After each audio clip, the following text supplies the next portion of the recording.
Well, in the past week, and I believe it goes back to last Friday, August the 1st, YouTube announced in a very sort of surprising way a feature that I think is going to be totally OP for creators. Now, last Friday, August 1st, is when MrBeast and Mark Rober launched their new fundraiser initiative called Team Water.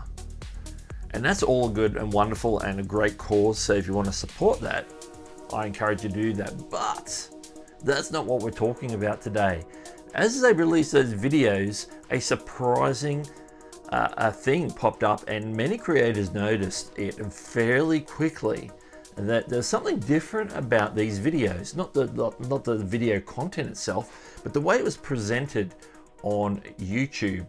And in particular, the channel name, where you normally have a channel name on a video and it says like MrBeast or Mark Rober. Here it says MrBeast and Mark Rober and any other collaborators on that video. And it didn't have any one particular profile picture of that channel. It had like a hybrid. Very odd indeed.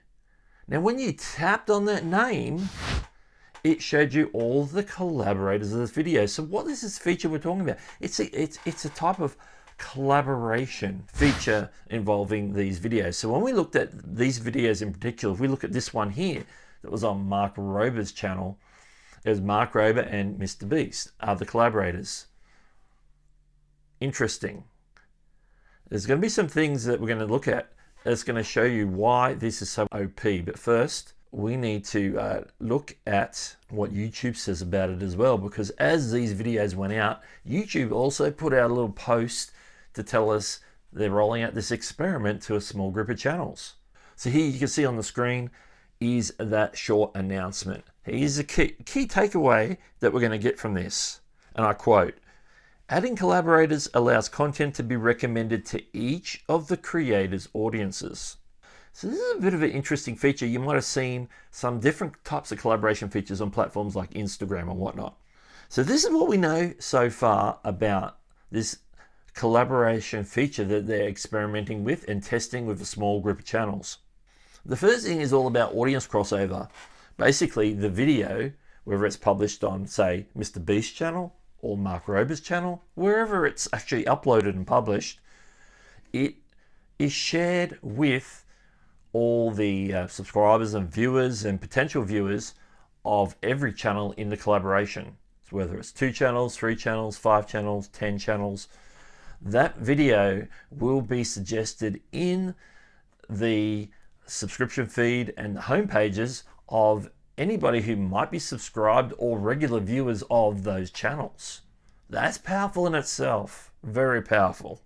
Now you might say, well, if I get that thing, I'm just going to tag MrBeast so I get shared with MrBeast's audience. Well, it's not that easy.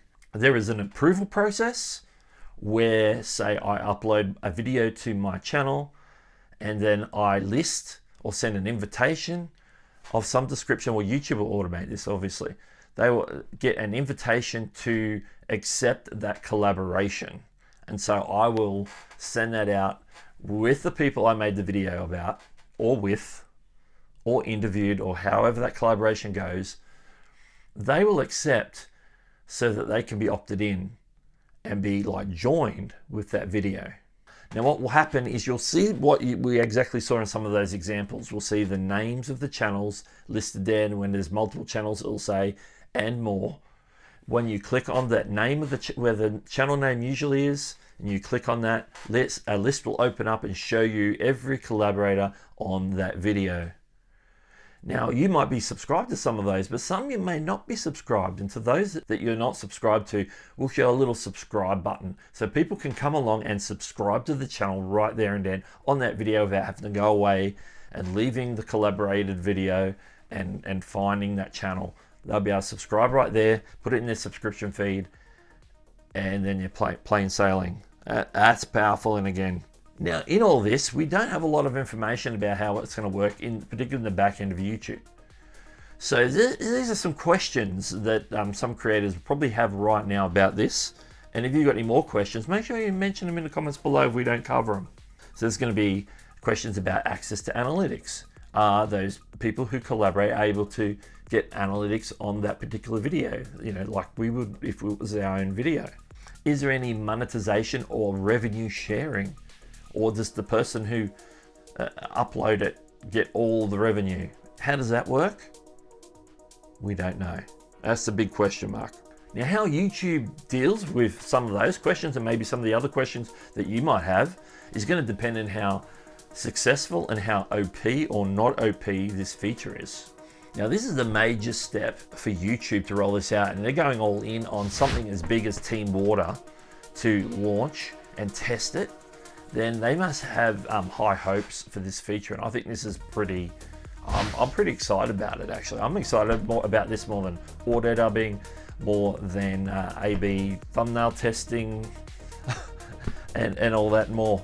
Now, speaking of A/B thumbnail testing, YouTube are always doing experiments and testing things and testing potential new features. Now, recently I talked about one that was about A/B title testing that YouTube is just testing out with a small group of creators right now.